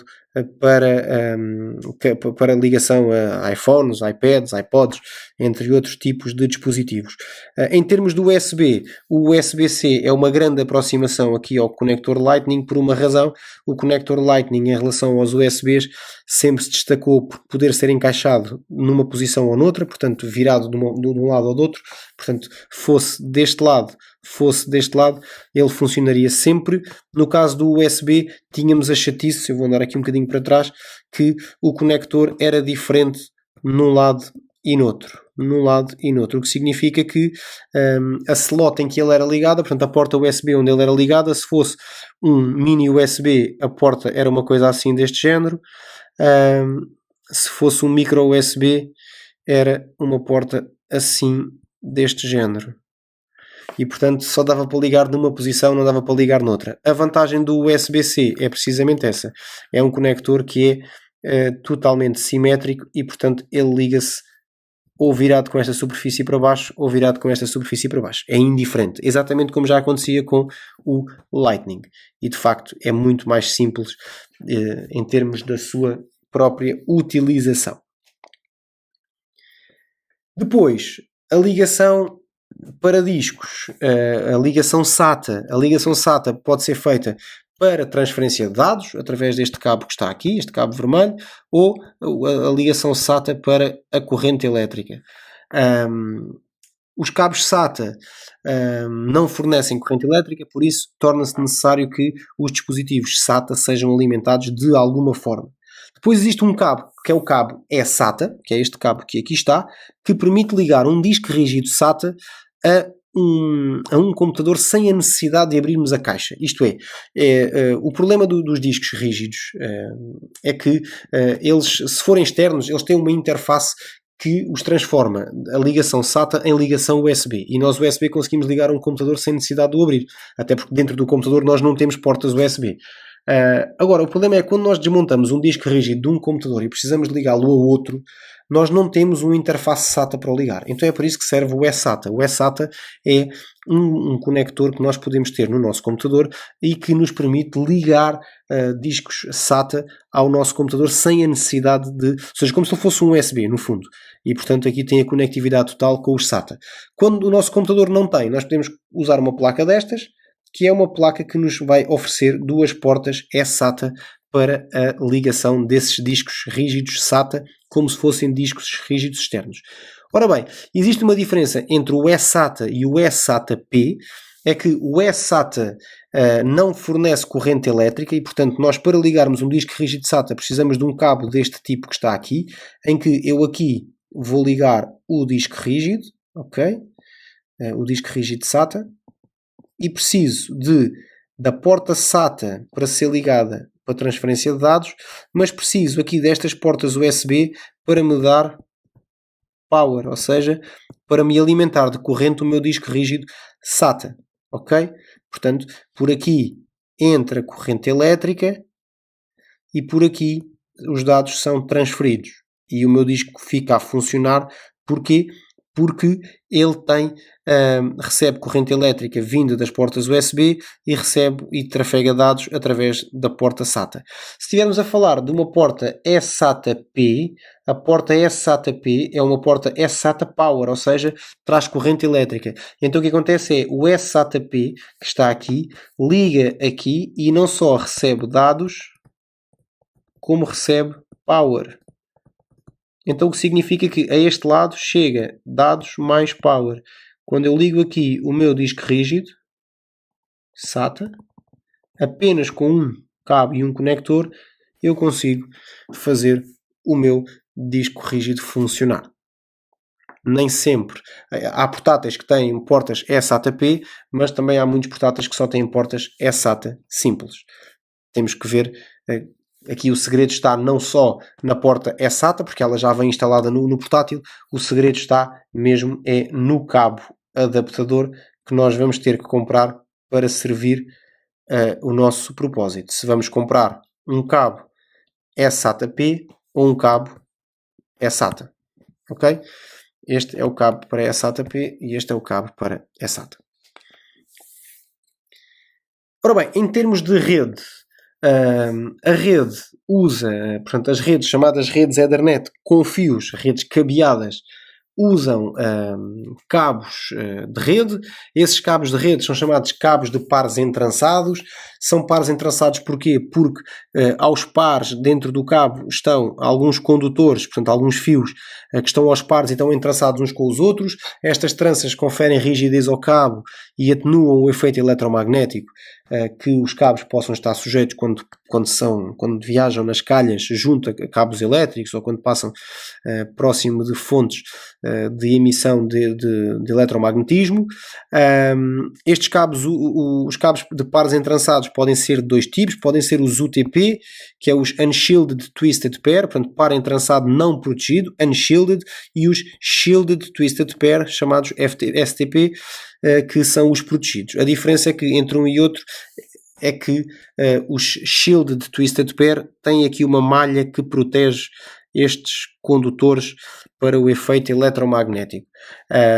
Outra diferença é o preço. Uma bobina de cabo UTP é substancialmente mais barata ou brutalmente mais barata do que uma bobina de cabo STP. RJ45 é o nome que é dado ao conector de rede, que é o conector que tem os 8 condutores aqui dentro, que são estes que aqui estão, que são desentrançados, separados, colocados numa ordem correta, que vamos aprender lá mais à frente, e depois são cravados neste cabo através de um alicate chamado alicate de cravar. Quando, isto para cabos de rede, as linhas telefónicas mais antigas usavam um conector semelhante, mas era o RJ11, em que em vez de ter os 8 condutores, só tinha 4. Hoje em dia, nas redes estruturadas, nós conseguimos ter dados e voz na mesma rede, porque no cabo, portanto, no cabo onde vão 4 pares, neste caso 8 fios, estão lá os 4 necessários para fazer a comunicação de voz e, portanto, hoje já não se vê instalações com conectores RJ11, já praticamente só se vê ligações com RJ45, porque consegue-se trafegar dados e voz. Voltando aqui um bocadinho mais atrás no tempo, às redes com conectores BNC que usavam os cabos coaxiais, ainda hoje usamos os cabos coaxiais, mas usamos cabos coaxiais mais para serviços de internet por cabo, televisão por cabo, TV satélite, vídeo analógico, sistemas, circuitos fechados de CCTV. Aí usamos os conectores RG6 com isolamento e blindagem para aplicações de banda larga, como é o caso da TV por cabo e por aí fora. E depois temos os conectores RG59, que têm um cabo mais fino e são os que são usados muitas vezes nas câmaras de videovigilância, que quando estas não usam a comunicação por cabo UTP. E depois os conectores BNC, que antigamente chamava-se as bananas, que são estes conectores que aqui estão, que nós usámos durante muitos anos nas redes informáticas, nas topologias em barramento, que era uma grande chatice quando havia uma secção do cabo, havia um seccionamento do cabo, toda a rede deixava de funcionar, era uma valente chatice.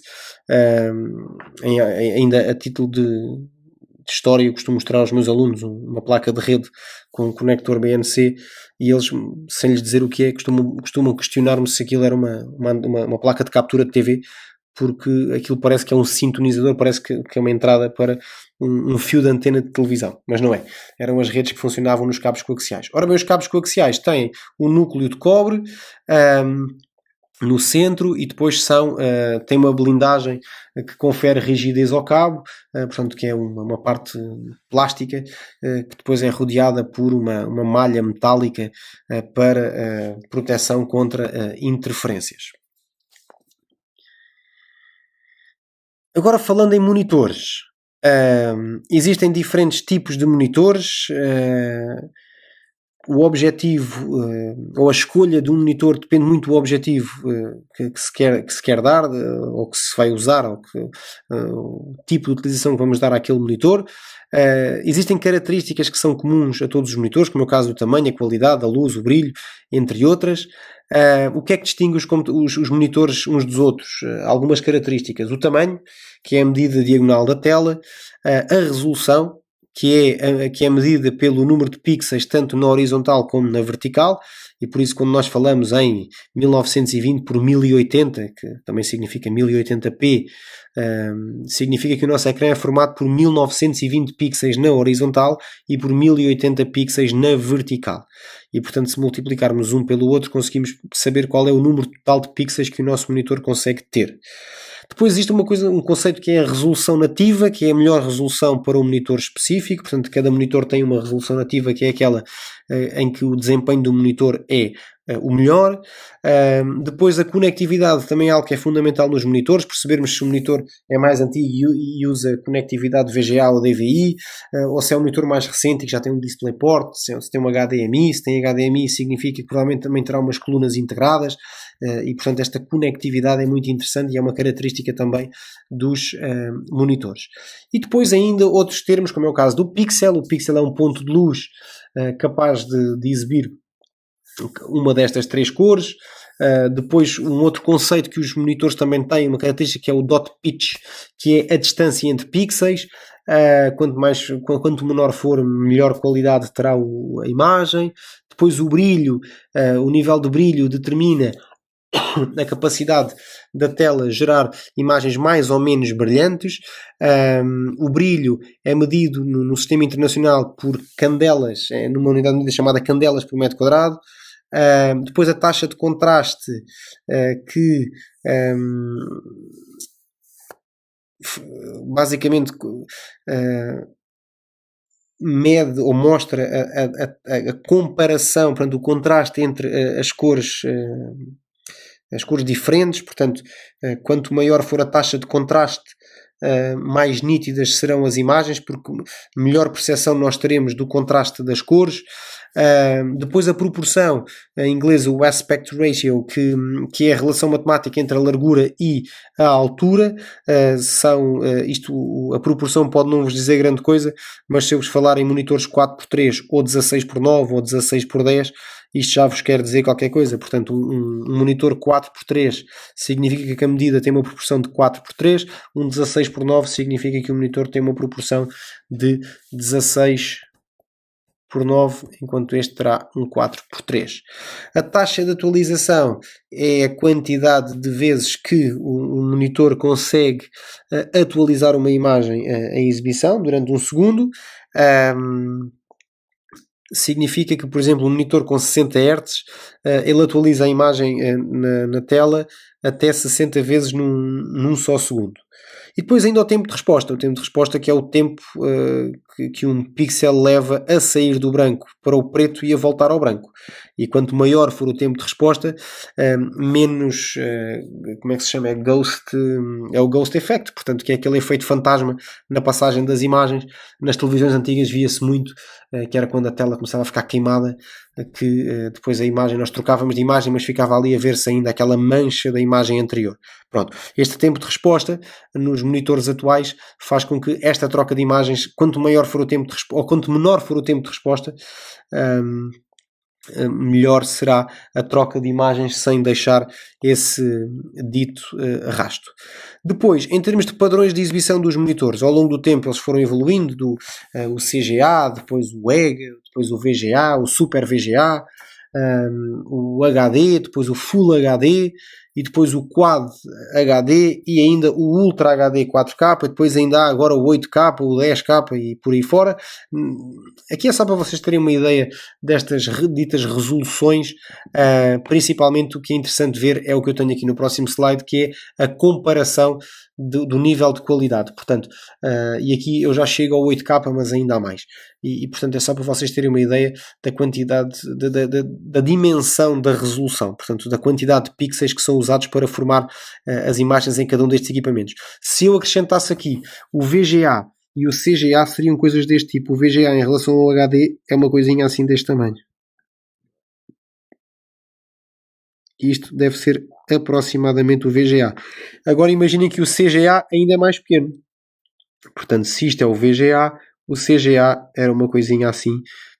Isto seria o CGA, em termos de resolução. Ora bem, é possível trabalharmos com múltiplos monitores, seja duplicando o nosso ambiente de trabalho, seja expandindo o ambiente de trabalho para nos dar aqui uma possibilidade de aumentarmos a superfície de trabalho do nosso monitor, ou podermos trabalhar com duas aplicações abertas e cada uma delas no seu próprio monitor. Para que isto aconteça, necessitamos que o sistema operativo reconheça esta funcionalidade e que a nossa placa gráfica assim também o aceite. Ora bem, em relação à configuração do computador.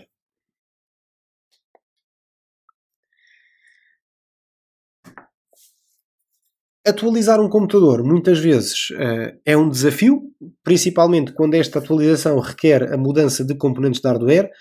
Nessa perspectiva, a mudança de motherboard é talvez o pior que nos pode acontecer. Porquê? Porque ao substituirmos uma motherboard, nós temos que garantir que a nova motherboard é compatível com o processador que nós temos, com o cooler do processador, com a memória RAM, com a fonte de alimentação, que a nova motherboard cabe na caixa.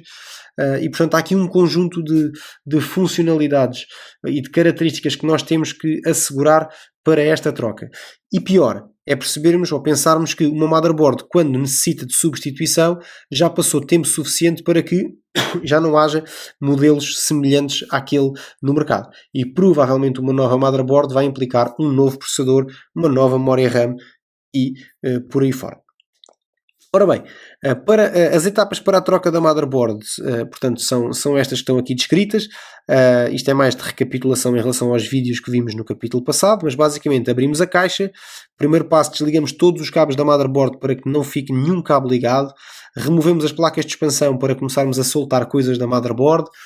Retiramos parafusos que seguram a motherboard ao chassi, normalmente nos espaçadores. Depois removemos a motherboard da caixa.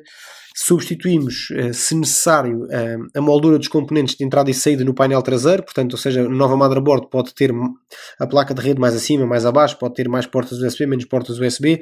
Temos que substituir aquela moldura que envolve aquele painel traseiro. Depois fazemos cá fora a substituição da motherboard, portanto, tiramos o cooler do processador, tiramos o processador, tiramos as memórias RAM, limpamos o processador e limpamos o cooler do processador para os restos de massa térmica que ali ficaram. Depois voltamos a instalar o processador na nova motherboard, colocamos massa térmica, instalamos o cooler do processador, colocamos a memória RAM, instalamos a memória RAM e estamos prontos para colocar a motherboard novamente, a nova motherboard dentro da caixa. Colocamos a motherboard na caixa, aparafusamos a motherboard, ligamos os conectores do painel frontal, que devem ser os primeiros porque ainda temos muito pouca coisa ligada e por vezes os cabos são muito fininhos e muito pequeninos e obrigam-nos a estar ali com muita paciência a ligá-los, e se já tivermos outras coisas ligadas torna-se mais complicado. E depois basicamente inserimos e aparafusamos as placas de expansão e fechamos a caixa e testamos. Podemos testar sem fechar a caixa para ter a certeza que, se for preciso ligar ali algum componente que nós nos esquecemos, podemos ainda fazê-lo sem ter que estar a abrir a caixa outra vez, e depois de garantir que tudo em funcionamento, fechamos a caixa e fica feito. Atualização do processador.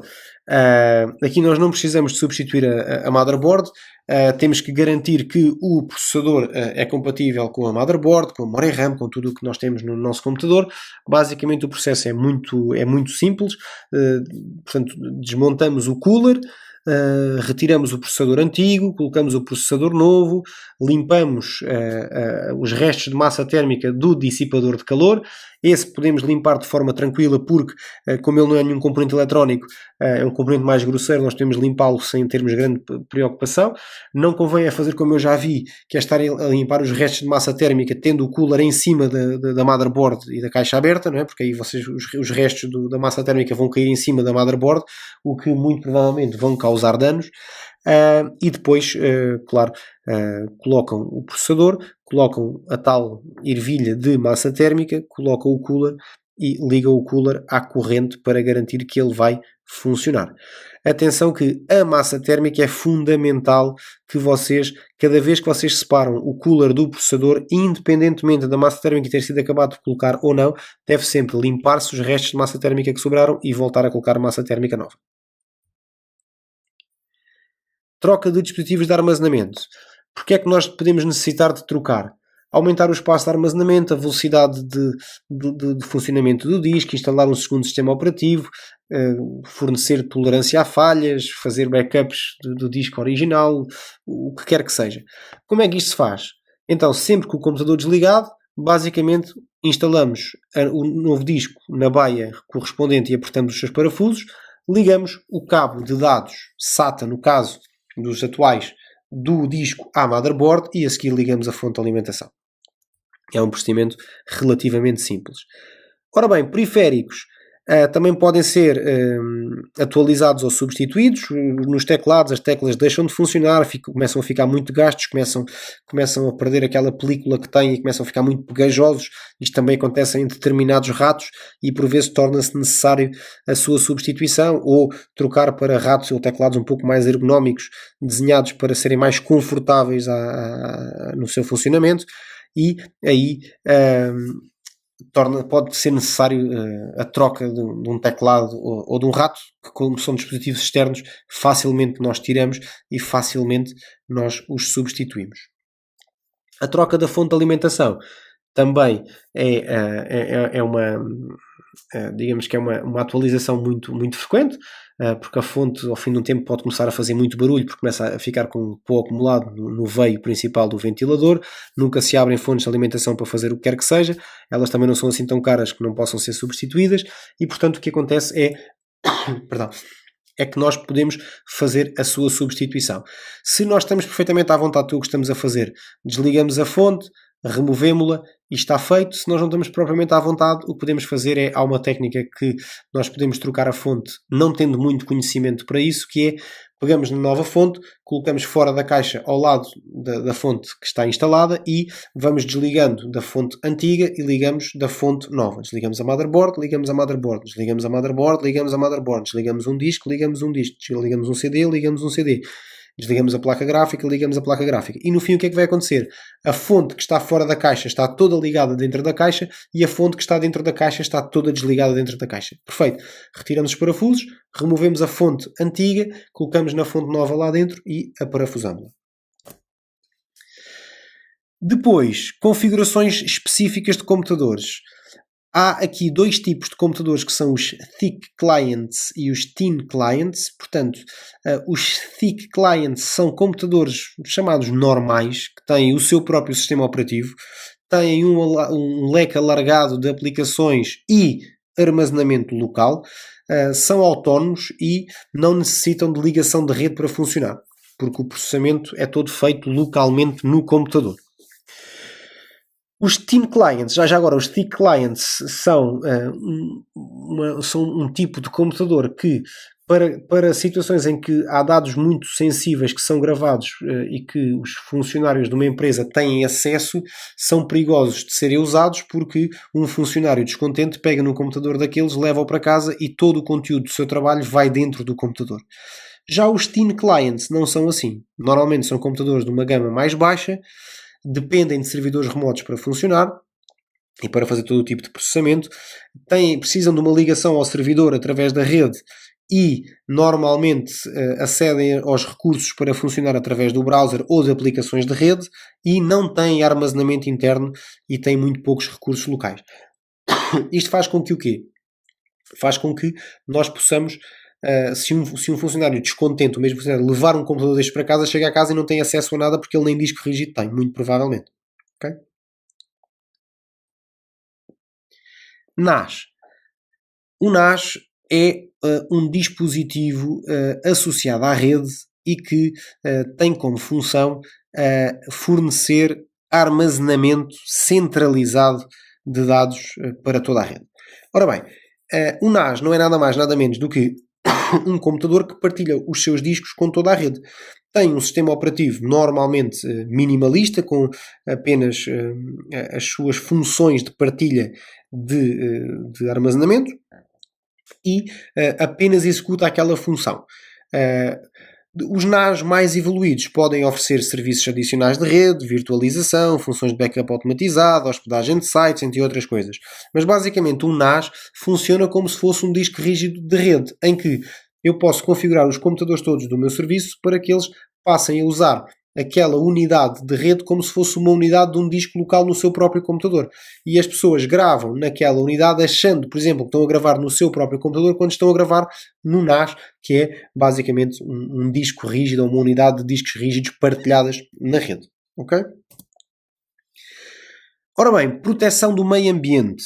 Estamos no século XXI, estamos na era da informação, só não protegemos se não quisermos, e há coisas que são óbvias que devem de ser feitas, porque nós lidamos com componentes cuja pegada já é muito grande com o seu fabrico, quanto mais com o seu descarte. E, portanto, devemos sempre primar por descartar todo o tipo de equipamento e de componentes e de consumíveis da forma correta. Existem regulamentações que variam de país para país em relação ao descarte e à reciclagem de componentes, como é o caso de toners vazios, tinteiros, baterias, monitores, os próprios computadores em si, alguns solventes e tubos de aerossol. Esse tipo de componentes têm que ser descartados convenientemente. Existe o SDS, que é o Security Data Sheet, que muitas vezes acompanha, por exemplo, os toners das impressoras vêm sempre com um Security Data Sheet que fala sobre o perigo do pó do toner para o ser humano, em termos de intoxicações e de problemas que pode causar na pele, mas também fala sobre a forma correta de descartar, de deitar fora um toner de uma impressora a laser. E, portanto, é importante ler esse Security Data Sheet não só para a nossa segurança, mas também para informação de como proceder no momento de deitar fora esse componente, neste caso esse consumível. Também as baterias dos computadores, os próprios computadores em si. Hoje em dia em Portugal existe o ponto de eletrão, onde nós podemos deixar dispositivos eletrónicos, entre outros também há o pilhão, onde podemos deixar as pilhas, e portanto há aqui um conjunto de mecanismos que a sociedade implementou para que nós possamos descartar estes componentes e estes equipamentos de forma segura, mas principalmente de forma a proteger o meio ambiente. Então, este é o capítulo 3. Espero que tenham gostado e até ao próximo capítulo.